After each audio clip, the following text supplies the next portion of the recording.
El exilio interior. La desconexión espiritual en la era del yo. Introducción. El malestar de nuestro tiempo. Vivimos en lo que podría llamarse la era del malestar paradójico. Jamás en la historia humana hemos tenido acceso a tanto bienestar material, tanto entretenimiento y tanta conexión superficial, y sin embargo, nunca hemos estado más desconectados de nuestra esencia espiritual. Las reflexiones sobre el sentido de la vida apuntan a síntomas profundos de esta condición. Vivimos distraídos, atrapados en hábitos que no elegimos, gobernados por miedos que no examinamos, y actuando roles que no nos pertenecen. Este post explora las causas fundamentales de este malestar generalizado y propone que la verdadera liberación, la auténtica felicidad y paz interior, solo se alcanza mediante una profunda reconexión con el Creador, transformándonos en instrumentos para edificar a los demás. Causas de la desconexión espiritual contemporánea. 1. La dictadura del ego y la ilusión del yo autónomo. La modernidad ha consagrado al individuo como centro absoluto de su universo.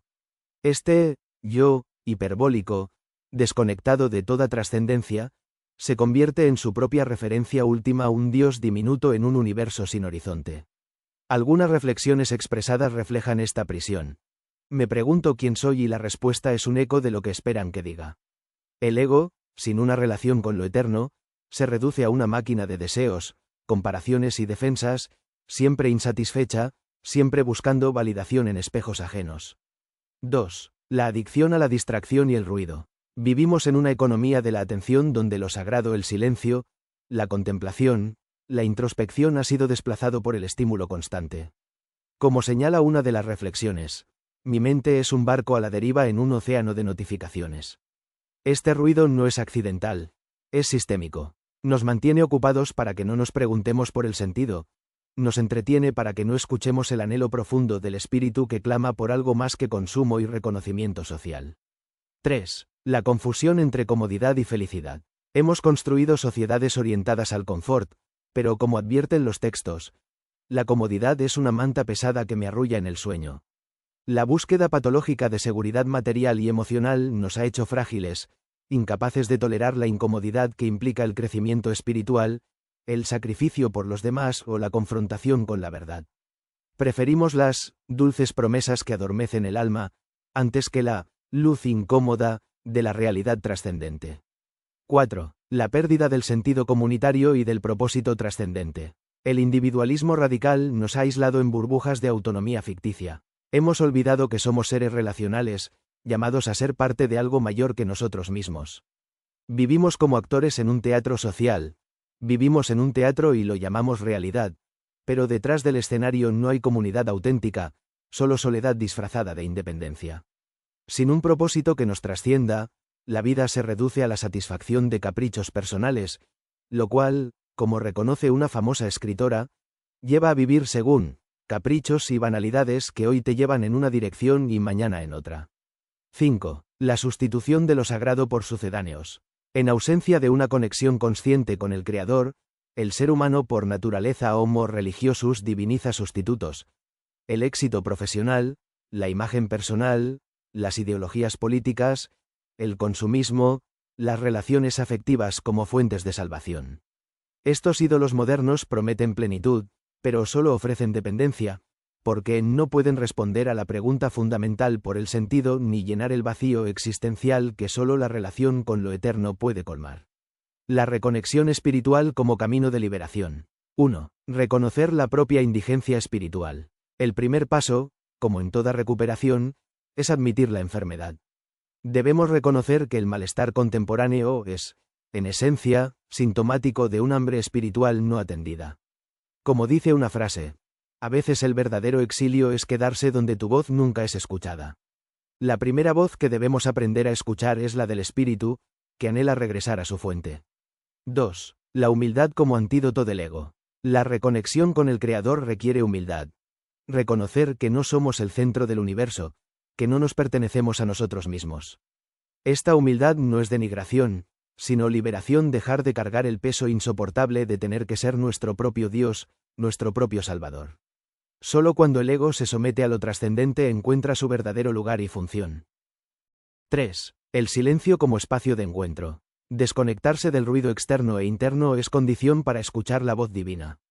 El silencio no es vacío, es plenitud, no es ausencia, es presencia. En el silencio contemplativo, dejamos de proyectar nuestros deseos y temores y nos abrimos a recibir la verdad que nos precede y nos supera. Allí, en la quietud, se restaura la conexión con lo eterno.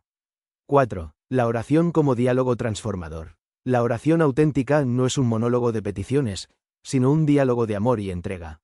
Es el espacio donde el alma se expone desnuda ante su Creador, reconoce su dependencia y recibe la identidad verdadera, no la que el mundo otorga, sino la que Dios confirma. Hijo amado, criatura digna, instrumento elegido. 5. El servicio como realización del propósito divino. La máxima expresión de la conexión con el Creador es convertirse en instrumento de su amor en el mundo. Como señala una de las reflexiones, solo hay una forma de ser feliz: vivir para los demás. Cuando nuestra vida deja de girar en torno a nuestra autorrealización y se orienta al servicio, experimentamos la paradoja cristiana. Es dándose como se recibe, es perdiéndose como se encuentra. Edificar a los demás no es una obligación moral añadida a la espiritualidad, es la consecuencia natural de una vida arraigada en el amor que nos creó por amor y para amar. Conclusión.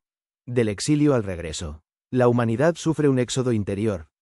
Ha emigrado de su hogar espiritual para perderse en el desierto del ego, la distracción y la búsqueda de sustitutos.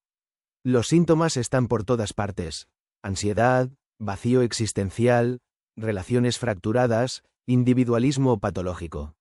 Pero este mismo malestar puede ser la señal que nos guíe de regreso.